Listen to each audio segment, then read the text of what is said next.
வணக்கம். நான் உங்க friend Jaya Srinivasan. Welcome to veggies recipe.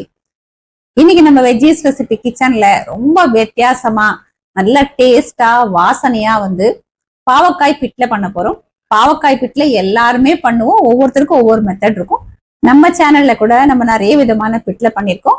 ஆனா இன்னைக்கு பண்ண போறது ரொம்ப டிஃபரெண்டா இருக்கும், நல்ல டேஸ்டா வாசனையா இருக்கும். இதுல நம்ம பாவக்காய் யூஸ் பண்ண போறோம். ஆனா இதுல கொஞ்சம் கூட அது கசப்பே தெரியாது. ரொம்ப நார்மலா நம்ம மத்த காய்கறி எல்லாம் போட்டு பண்ணா எப்படி இருக்கும் அதே மாதிரி இருக்கும். நல்ல சூடான சாதத்துல கொஞ்சம் நல்லெண்ணெய் விட்டுண்டு இந்த பாவக்காய் பிட்ல விட்டு பசஞ்சு சாப்பிட்டா தெய்வாமிரதமா இருக்கும். ஃபர்ஸ்ட் டைம் சேனலை பாக்குறீங்கன்னா ப்ளீஸ் சப்ஸ்கிரைப் பண்ணுங்க. பெல் ஐக்கானை கிளிக் பண்ணி ஆல் ஆப்ஷன் கொடுத்துட்டீங்கன்னா நான் போடக்கூடிய எல்லா வீடியோஸும் குவிக்கா உங்களுக்கு ரீச் ஆகும். வாங்க, கொஞ்சம் கூட கசப்பே இல்லாத ரொம்ப வித்தியாசமா பாவக்காய் பிட்லை குவிக்கா எப்படி பண்றதுன்னு பார்க்கலாம். 50 கிராம் துவரம் பருப்பு நல்லா வாஷ் பண்ணிட்டு அரை மணி நேரம் ஊற வச்சுக்கலாம். அதுக்கப்புறம் அதுல 1/4 டீஸ்பூன் மஞ்சள் பொடியும் 1 டீஸ்பூன் எண்ணெயும் விட்டு குக்கர்ல நல்லா 3-4 விசில் வர வரைக்கும் வேக வச்சு எடுத்துப்போம். ஒரு நெல்லிக்காய் அளவுக்கு புளி, இதை வெந்நீர்ல ஊற வச்சிட்டோம் அப்படின்னா 10 நிமிஷத்துல ஊறிடும். புளி ஜலம் கரைச்சி எடுத்துக்கலாம். 200 கிராம் பாவக்காய் நான் இதை போல நீளமா கட் பண்ணியிருக்கேன். நீங்க ரவுண்ட் ரவுண்டாவும் கட் பண்ணிக்கலாம், இல்ல பொடி பொடியாவும் கட் பண்ணிக்கலாம். விதையெல்லாம் பிஞ்சா இருந்ததுன்னு அப்படியே போட்டுக்கலாம். இது கொஞ்சம் முத்தலா இருந்தது, அதனால நான் எடுத்துட்டேன். இதை நம்ம ஸ்டீம் பண்ணி எடுத்துட்டோம் அப்படின்னா கசப்பு இல்லாம இருக்கும். பருப்பு பாவக்காய்லாம் வேகிறதுக்குள்ள இந்த பிட்லைக்கு நம்ம வறுத்துக்கலாம். ஸ்டவ்ல ஒரு கடாய் வச்சிருக்கேன். 1 டீஸ்பூன் எண்ணெய் விட்டுப்போம். எண்ணெய் சூடானதும் 1 டீஸ்பூன் கடலைப்பருப்பு, 1/2 டீஸ்பூன் மிளகு, 1 மிளகாய் வத்தல். கடலைப்பருப்பு, மிளகு, மிளகாய் எல்லாமே நல்லா வறுப்படட்டும்.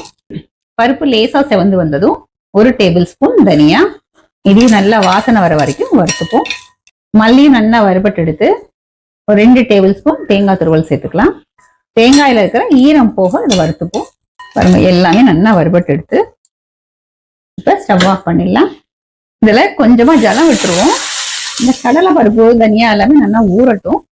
இது ஒரு அரை மணி நேரத்துல ஊறிடும். ஊறினதுக்கு அப்புறம் நம்ம நல்லா ஃபைன் பேஸ்டா அரைச்சு எடுத்துக்கலாம். அதே கடாயில புளிஜலத்தை கரைச்சி எடுத்துட்டு இருக்கேன். நம்ம ஸ்டீம் பண்ணி வச்சிருக்கிற பாவக்காயை சேர்த்துடலாம். 1/4 டீஸ்பூன் மஞ்சள் பொடி, தேவையான அளவு உப்பு, கொஞ்சம் கருவேப்பிலை. இது நல்லா கொதிக்க ஆரம்பிக்கட்டும். புளிஜலம் நல்லா கொதிச்சு பச்சை வாசனை போயிடுத்து. இதுல சாம்பார் பொடி 1/2 டீஸ்பூன் சேர்த்துக்கலாம். எப்பயும் நம்ம 2 டீஸ்பூன் சேர்ப்போம். ஆனா இன்னைக்கு ஒரு மிளகாயும் கொஞ்சம் மிளகு எல்லாம் போட்டு நம்ம வறுத்து வச்சிருக்கோம். அதை வேற நம்ம இதுல அரைச்சு சேர்க்க போறோம். அப்படிங்கும்போது இந்த பொடியை கொஞ்சம் கம்மியா போட்டுட்டோம்னா காரமும் கரெக்டா இருக்கும்.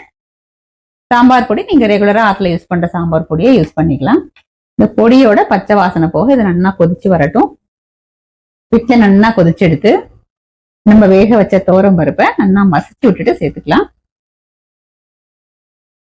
இதை நல்லா மிக்ஸ் பண்ணி விட்டுக்கலாம். குழம்போட கன்சிஸ்டன்சி பார்த்துக்கோங்க. ரொம்ப கெட்டியா இருக்கு அப்படின்னா கொஞ்சம் தண்ணியும் சேர்த்துக்கலாம். பருப்பு சேர்த்ததுக்கு அப்புறம் ரொம்ப கொதிக்க வேண்டாம், ஒரு கொதி வந்தாலே போதும். பாவக்காய் பிட்ல ஒரு கொதி வந்தாச்சு. இப்ப நம்ம ஸ்டவ் ஆஃப் பண்ணிக்கலாம். இப்ப பிட்லைக்கு தாளிச்சிடலாம். ஸ்டவ்ல ஒரு பேன் வச்சிருக்கேன். 1 டேபிள் ஸ்பூன் தேங்காய் எண்ணெய் விட்டுப்போம்.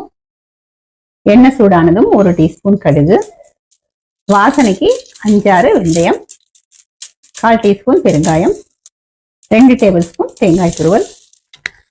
இந்த தேங்காய் நல்லா வறுத்துக்கலாம். தேங்காய் பாருங்க லேசா செவந்து வந்துடுது. இப்படியும் நம்ம சேர்த்துக்கலாம், இல்ல நல்லா செவக்க வறுத்து கூட சேர்க்கலாம்.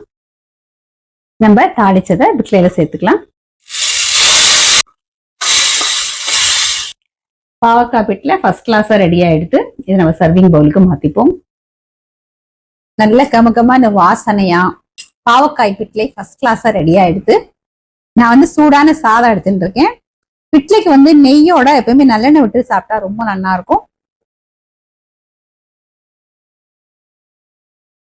பாவக்காயும் பாருங்க என்ன பதமா வெந்திருக்கு.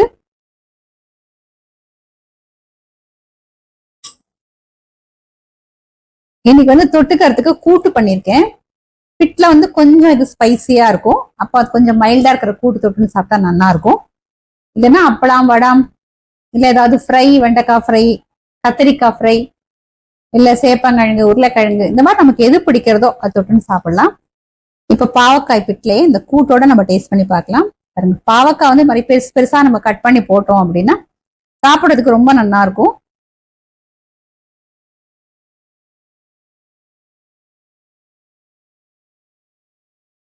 பிரமாதமா இருக்கு. பாவக்காய் வந்து துளி கூட கசப்பே இல்லை. பாவக்காய் சாப்பிடுற மாதிரியே தெரியல. இந்த பிட்லையில வந்து மல்லியோட ஃபிளேவர், மிளகோட ஃபிளேவர் ரெண்டுமே தூக்கலா இருக்கு. ஏன்னா நம்ம சாம்பார் பவுடர்லயும் வந்து நம்ம தனியா சேர்த்து அரைக்கிறோம். தனியாவும் இன்னைக்கு வந்து நம்ம வறுத்து அதை ஊற வச்சு நம்ம அரைச்சிருக்கோம். சாம்பார் பவுடர்லயும் காரம் இருக்கு, மிளகுலயும் காரம் இருக்கு. அதனால ஒரே ஒரு மிளகா நான் சேர்த்திருக்கேன். அந்த அளவு போதும், கரெக்டா இருக்கு. பாவக்காயை நமக்கு பிடிச்ச மாதிரி கட் பண்ணிக்கலாம். கட் பண்ணிட்டு இதை போல ஸ்டீம் பண்ணி நம்ம சேர்த்துட்டோம் அப்படின்னா கொஞ்சம் கூட கசப்பு இருக்காது. குழந்தைகள் கூட ஈஸியா சாப்பிடும்.